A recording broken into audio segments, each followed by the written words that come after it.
It is a familiar tale, isn't it? I'm at Sally Bundock BBC on Twitter for your comments.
Hello, live from London, this is BBC News. I'm Preston. Fighting between rival armed factions in Sudan continues to spread, with nearly 100 people killed and hundreds more injured this weekend. Vigils are held for 4 people killed in a mass shooting at a 16th birthday party in the southern US state of Alabama. We have a special report from inside Myanmar, where political activists tell the BBC they will never accept the country's dictatorship following a military coup 2 years ago. And Elon Musk's SpaceX gets the all clear to launch its mammoth rocket Starship as early as today.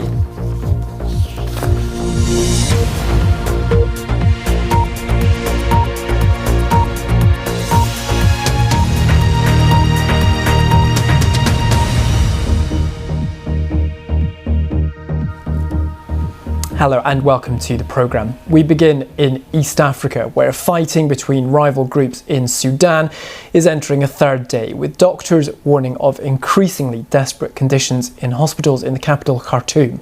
So far, 97 people have been reported killed and hundreds injured in the violence. Fighting is between the Sudanese army and the country's biggest paramilitary group, known as the Rapid Support Forces, or RSF, with these two men at the heart of it. The head of the army is General Abdel Fattah al-Burhan. The leader of the RSF is Mohamed Hamdan Dagalo. They're both vying for dominance after leading the two main factions in the ruling military regime. But caught in the middle is Sudan's population of around 50 million people. Many are displaced and millions need humanitarian help. In the past half hour, the US Secretary of State Antony Blinken has been talking about the situation in Sudan. Around the world, this is BBC News.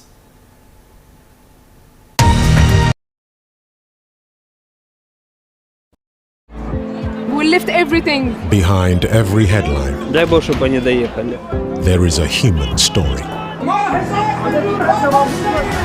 This is Our World.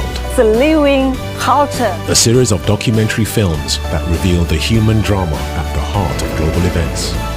Життя триває, у нас 2 дітей. Our World on BBC News.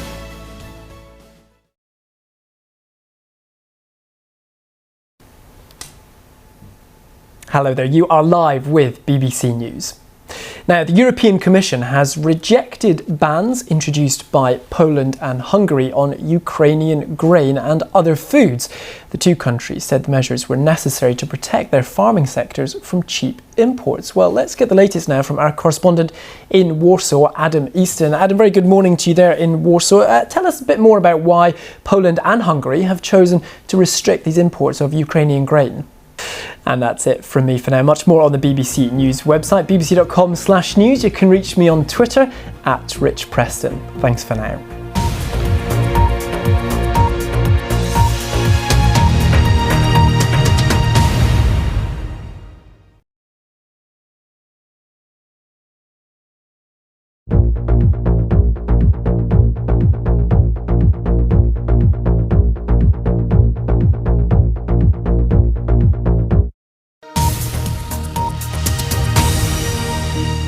Now Now on BBC News, the latest business news from across the globe. World Business Report.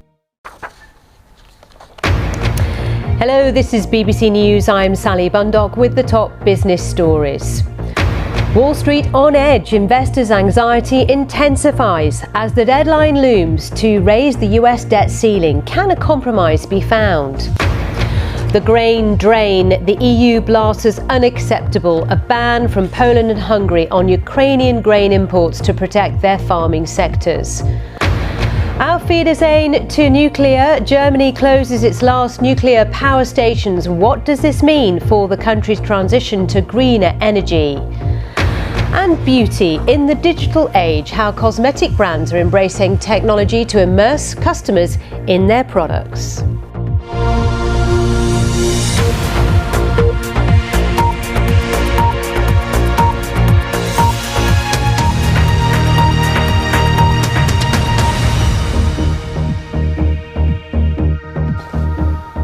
So let's get down to business now, and we're starting in the US, where there is growing nervousness in financial markets over the possibility the US could default on its debt. A standoff in Congress over plans to lift the federal debt ceiling, which is currently at an eye-watering $31.4 trillion, has led to the cost of buying insurance against a US government default. It's moved to its highest level in more than a decade this month.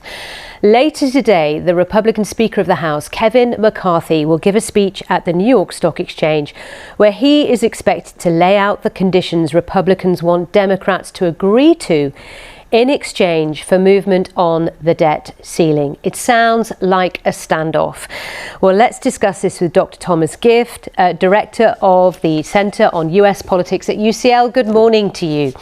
Now, we've been here before on the edge of a fiscal cliff, they call it, but it feels like right now in Congress we're more polarised than ever. So what do you think will happen? Let's squeeze in some other business stories. One of the most closely watched media trials in decades has been delayed. A judge in Delaware announced late on Sunday that the $1.6 billion defamation trial by Dominion Voting Systems against Fox News and its parent company would actually start now on Tuesday. The lawsuit alleges the broadcaster damaged the reputation of the company by repeatedly airing lies about its vote counting machines and election fraud in the 2020 US presidential election. Confidence among finance chiefs at the UK's biggest companies has seen its sharpest rise since 2020. A survey by Deloitte of chief financial officers showed sentiment rebounded as their concerns about energy prices and Brexit problems eased. There were 25% more CFOs feeling better about the future than worse, compared to 17% more feeling the opposite 3 months ago. The British aviation industry has said it can reach net zero carbon emissions by 2050 if it receives government support. A council of industrial and academic experts will set out today strategies, including the development of zero-emission planes and increasing production of sustainable aviation fuel made from crop waste and used cooking oil. Industry leaders admit that these measures are likely to increase prices, especially if costs are not offset by the government. Around the world, this is BBC News.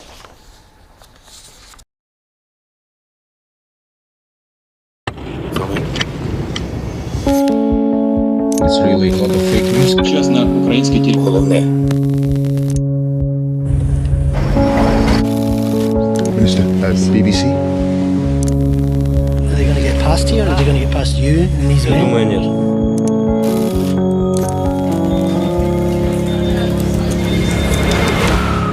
How soon do you think it could be before there is real fighting here? I just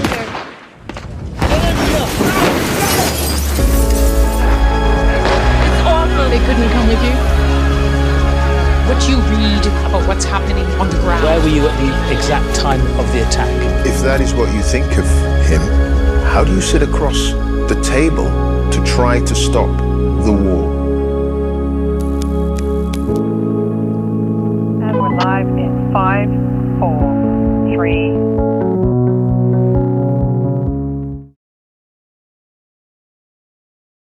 News. Now let's talk about artificial intelligence and in particular voice cloning. In January, a company called 11 Labs released a trial version of its AI translation software intended for dubbing movies. It went viral, not in the way they'd hoped for though. Here's James Clayton. Ben McWilliams there, bringing to a close this business programme. Thank you for watching and I'll see you soon.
Hello, live from London, this is BBC News, I'm Rich Preston.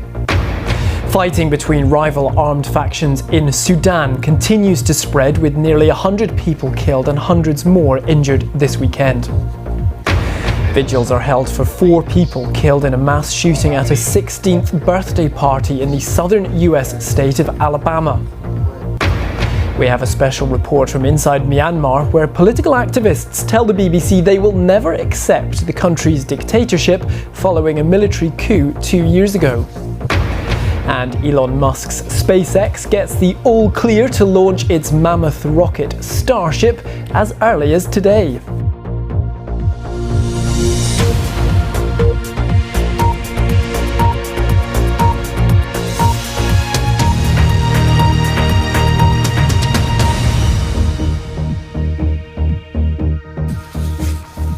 Hello and welcome to the programme. We begin in East Africa, where fighting between rival groups in Sudan is entering a third day, with doctors warning of increasingly desperate conditions in hospitals in the capital Khartoum. So far, 97 people have been reported killed and hundreds injured in the violence. Fighting is between the Sudanese army and the country's biggest paramilitary group, known as the Rapid Support Forces, or RSF, with these 2 men at the heart of it. The head of the army is General Abdel Fattah al-Burhan. The leader of the RSF is Mohamed Hamdan Dagalo. They're both vying for dominance after leading the 2 main factions in the ruling military regime. But caught in the middle is Sudan's population of around 50 million people. Many are displaced and millions need humanitarian help. The US Secretary of State Antony Blinken has been talking about the situation in Sudan alongside Britain's Foreign Secretary James Cleverly. Steve Rosenberg in Moscow there. Around the world, this is BBC News.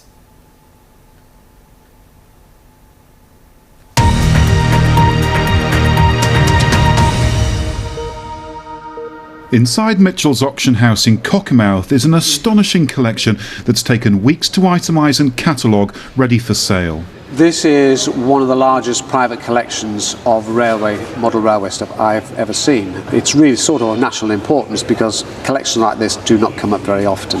For the north of England, this is almost unique. And this all came out of a small terraced house. So extensive is it that many engines and accessories have never been out of their original boxes, making them more valuable. But there's more to it than that. This isn't just one man's astonishing collection. There is real attention to detail here, the way that he has physically aged some of these models to make it even more authentic on the track. Enthusiasts have travelled from across the country, hoping to add to their own collection. Anything here that you've seen that you will be interested in having yourself? 1 or 2 things, yes. Yes, definitely.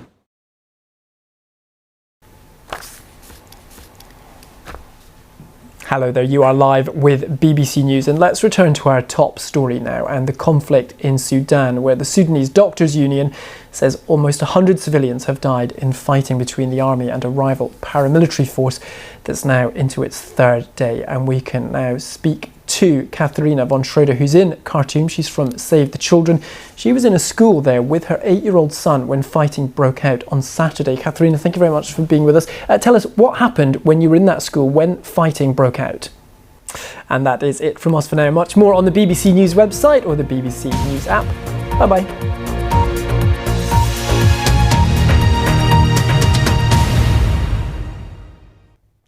Hello there. A real contrast in weather across Europe. We've got high pressure and the heat across Iberia,